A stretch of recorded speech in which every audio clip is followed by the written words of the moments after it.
Eu tava meio na dúvida se eu gravava ou não esse vídeo agora, porque eu não tô me sentindo muito bem. Pode ficar tranquilo aí que não é o Coronga, acho pelo menos. A gente tá bem aqui. Só estamos em quarentena, como vocês sabem, então já são vários dias sem sair de casa e começa depois de um tempo desorientar a gente. Bem, hoje muita gente estava ansiosa pelo debate na CNN entre a Gabriela Prioli e o Caio Coppola, e ele está doente, ele não foi.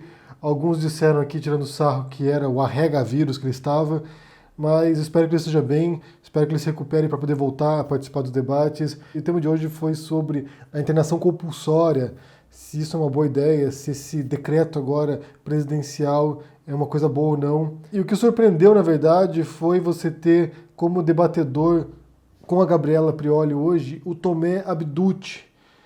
Eu vi esse cara dias atrás numa entrevista que ele deu pro Pânico na Jovem Pan, e houve um bate-boca entre ele e o Guga Noblar, e sinceramente o cara me parecia um completo desajustado quando eu vi aquele debate na Jovem Pan. Realmente eu achei que ia, nesse debate com a Gabriela, que ia baixar o nível e que ia rolar bate-boca. E no final dos contos foi bem mais civilizado do que eu poderia imaginar. Os dois concordaram em vários pontos ali no debate. É o que a gente tem visto em muitos países do mundo, na verdade, essa internação compulsória. A polícia na rua fiscalizando para que as pessoas voltem para casa, porque isso é uma questão de saúde pública mesmo.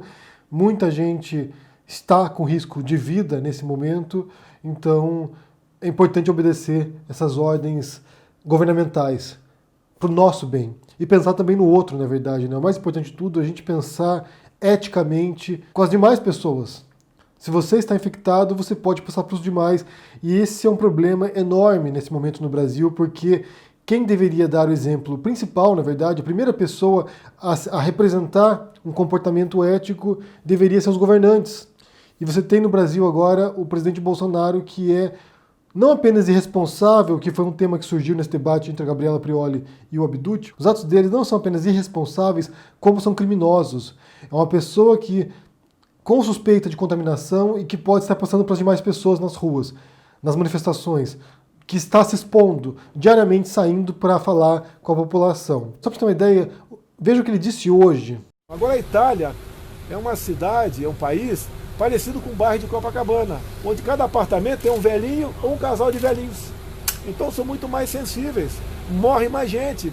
E muita, por exemplo, tem a segunda morte agora, você vai ver, causa morte. Tem 4, 5 itens, né? E tem o coronavírus. O que se dá atenção? Morreu de coronavírus. É que o coronavírus chegou por último, né? É aquela pessoa que está bastante debilitada. Agora, tem que se levar em conta é como um todo do que aquela pessoa faleceu. Se fosse uma outra gripe qualquer, poderia ter falecido também. Isso não pode ter histeria. Então, mais uma vez, você tem o ocupante do cargo eletivo máximo do Brasil, negacionista da ciência e negando as consequências terríveis dessa doença agora, desse vírus. Mais cedo hoje eu fiz um vídeo aqui falando sobre isso, né? Muita gente ficou assustada, como se fosse uma visão apocalíptica do futuro e do presente também.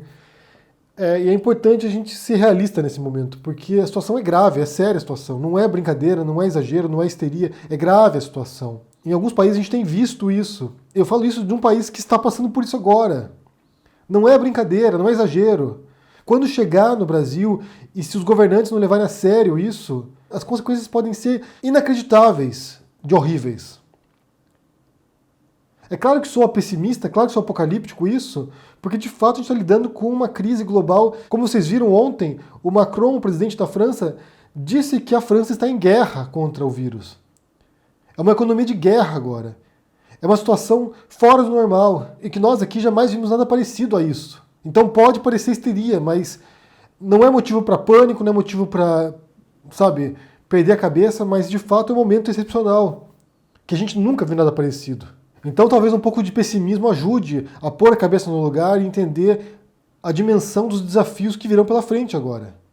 E quando um presidente nega isso não passa tranquilidade para as pessoas, isso passa uma ilusão, uma falsidade para as pessoas. Porque quando a merda bater no ventilador, os estragos serão incomensuráveis. Então, idealmente, a gente esperaria atitudes responsáveis dos governantes para controlar isso, para conter isso.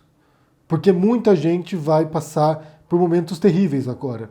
E eu não sei se serve de consolo isso, não sei se serve, mas acho que não serve, mas Só para ter uma ideia, ter 1 ou 2 anos ou 3 anos de crise profunda, de profundas privações para as pessoas, pode parecer uma eternidade e realmente momentos difíceis sempre parecem mais longos do que realmente são. Mas se a gente pensar na história da humanidade, a gente consegue se recuperar.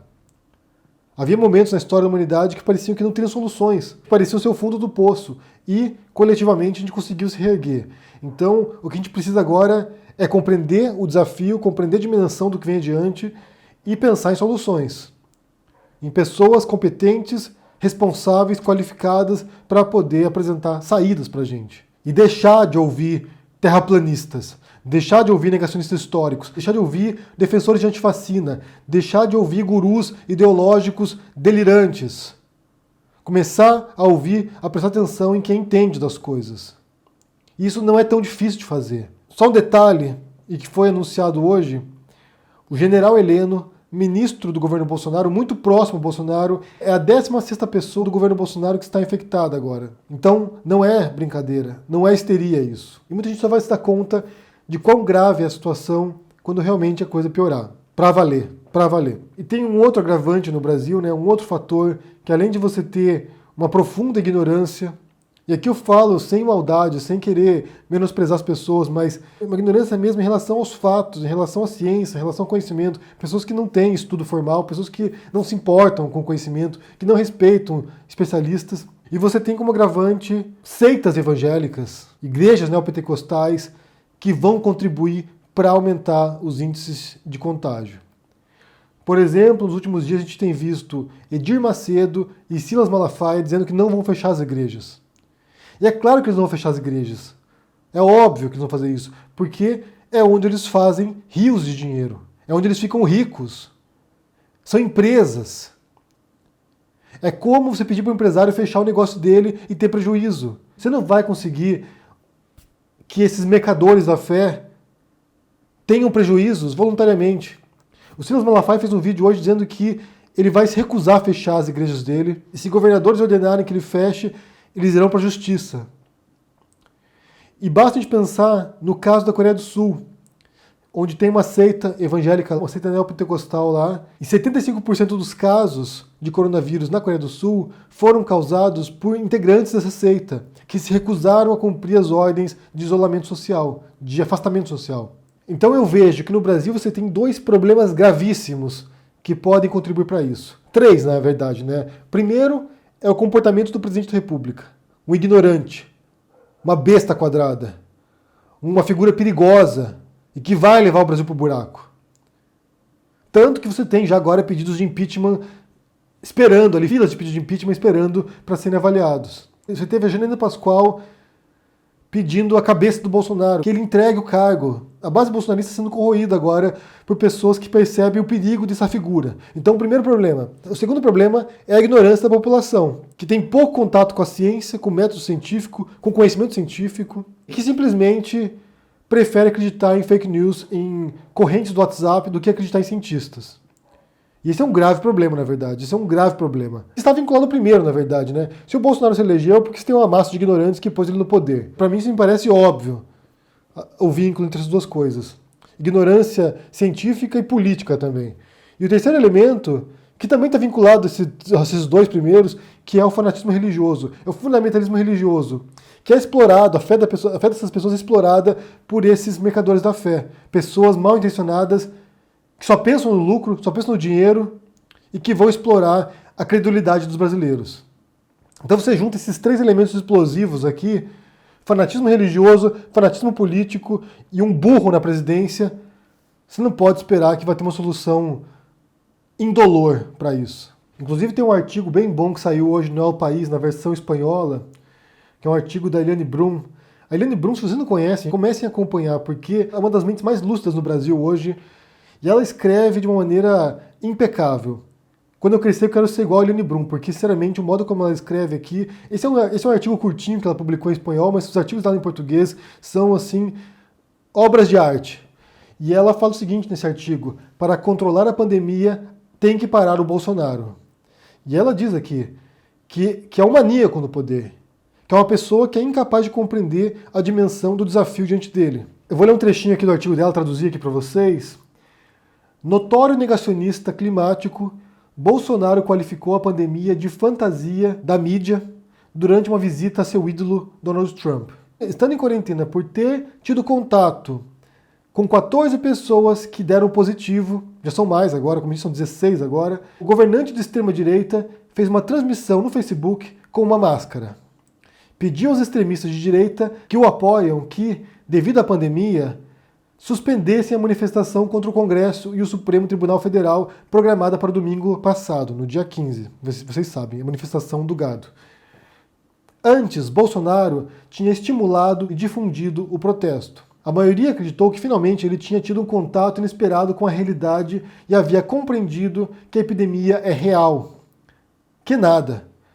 Domingo, Bolsonaro assistiu à manifestação em um ato explícito de golpismo e violou as regras de seu próprio ministro de Saúde ao estimular a aglomeração de pessoas em plena pandemia, tirando selfies, manipulando celulares de seguidores e apertando suas mãos. Além de enfrentar os poderes democráticos, pôs em risco seu próprio povo e deu o pior exemplo que um chefe de Estado poderia dar nesse momento gravíssimo. E mais, chamou de extremismo e histeria as medidas tomadas por seu próprio governo para controlar o vírus.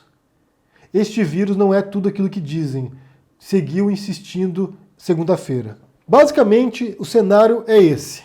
Está vindo um meteorito que vai destruir o Brasil, vai cair no meio do Brasil, o meteorito. E o presidente está dizendo, sem histeria, não é tão grande quanto parece.